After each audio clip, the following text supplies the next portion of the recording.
amazes me that I keep on getting comments like this because it shows a complete lack of understanding of how our preferential voting system works and what would actually occur if we got rid of it. And this came on a video where I showed the first preference votes from the last election and that One Nation only got about 6% of those votes. And if we got rid of preferential voting, One Nation would never get in because we would end up with a system like America where we're forced into voting for one of the two major parties. But here in Australia, like if we look at Ali France's How to Vote card, with preferential voting, you put her first and then your vote gets counted for all your placements that you put after it. And she's suggesting that Peter Dutton be 6. And look, Jay Stevenson here is number 9. Who is that? Well, that's the One Nation candidate. So she's suggesting that before voting One Nation, you should vote for Peter Dutton.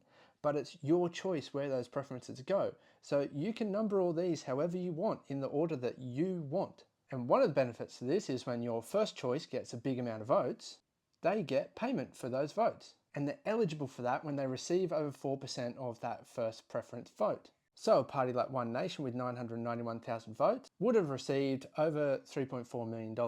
And that helps them recoup the cost of their campaign and go on to campaign stronger in future elections. But when you look at voting in a place that doesn't have preferential voting, then a vote for a third-party candidate like Jill Stein, who only got 0.4% of the vote, is essentially a vote thrown in the bin. Because that vote doesn't then flow on to Harris or Trump, it just doesn't get counted. So even when there's a groundswell of support for people like Bernie Sanders, who is a self-described democratic socialist, when the Democrats chose Hillary, if you were a Bernie fan, you either had to suck it up and vote for Hillary or not vote at all. And I'd argue that if they had a preferential voting system, then people like Mamdani, AOC and Sanders wouldn't be a part of the Democratic Party.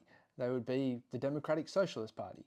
And with all the fuss that the Tea Party made back in 2007, instead of infiltrating the Republicans, they would also be their own party. And so no matter if you are far left or far right, you know that you either have to join Team Democrat or Team Republican.